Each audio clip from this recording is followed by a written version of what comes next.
Après un peu d'attente, on est reparti pour les erreurs en développement personnel. Et on avait vu le cas du perfectionniste, de l'idéaliste et de Envy.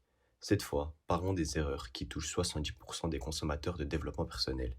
Et si tu as cliqué sur cette vidéo, c'est que tu en regardes sûrement.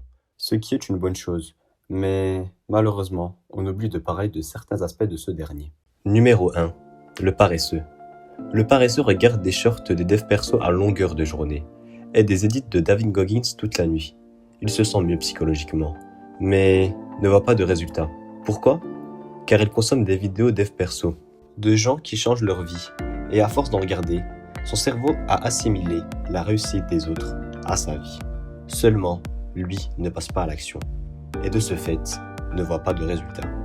Et au fur et à mesure, il devient prisonnier de ce que ses yeux regardent, mais que ses mains attendent. Pour ça, l'un des moyens radicaux pour guérir, c'est d'éteindre son téléphone pendant 24 heures et de commencer à passer à l'action. Le deuxième cas, c'est l'addict.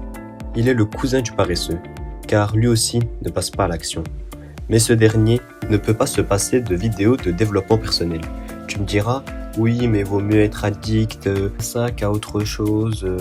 Et c'est vrai, dans un sens, mais s'il ne passe pas à l'action et ne peut même pas tenir une semaine sans ces vidéos, c'est qu'il est devenu esclave du développement personnel. Et à ce stade, il n'y a pas de différence entre lui et l'addict qui scrolle sur TikTok. Car pour les deux, il s'agit de divertissement.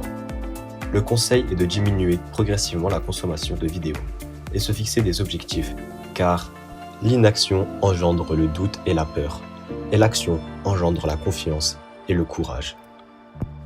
Passons au PNJ, qui est en plein milieu de son vilain arc. Ce dernier se croit au-dessus des autres, parce qu'il a envie de progresser. C'est pour ça qu'il pense être le protagoniste de shonen, autour de personnages secondaires. Sauf que c'est faux. Tout le monde veut réussir d'évoluer à sa manière. Le PNJ aime bien sortir de l'ombre en début d'année de 2024 par exemple, avec les « je vais devenir champion dans mon sport » ou les « je vais devenir millionnaire dans 3 mois » sans cesse. Mais PNJ, ne dévoile pas tes objectifs aux autres. Tu commets 2 erreurs. Tu dévoiles tes objectifs à longueur de journée et tu es rempli d'ego. Ne te laisse pas guider par tes sentiments et reste humble, car l'humilité n'est pas une faiblesse, c'est une force silencieuse qui grandit à chaque acte de gentillesse et de compassion.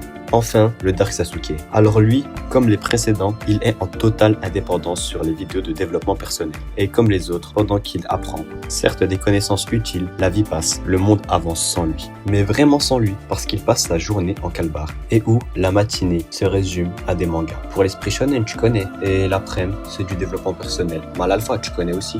Mais le pire chez le Dark Sasuke, c'est qu'il a oublié des choses plus importantes, comme la famille ou des valeurs. Car oui, le Dark Sasuke, du développement personnel, ne sort jamais de sa chambre, que pour manger. N'oublie pas les choses importantes, Dark Sasuke, et sois dans le juste milieu. Bon, le remède pour toi, Dark Sasuke, le paresseux, le PNJ, l'addict, Envy, l'idéaliste et le perfectionniste, c'est de diminuer. Je ne parle pas d'arrêter le développement personnel, mais si tu sens que parmi ces 7 personnages, il y a un potentiel toi, tu dois reconnaître tes erreurs pour avancer. Et pour ça, diminue la cause du problème pour être dans le juste milieu. Et donc, tu l'as compris, tu dois diminuer mes vidéos. Oui, je sais, je suis le seul youtubeur qui te dit d'arrêter de regarder ces vidéos, même si pour l'instant... Mais tant pis, tu arrêtes jusqu'à trouver un équilibre entre le développement personnel et la vraie vie.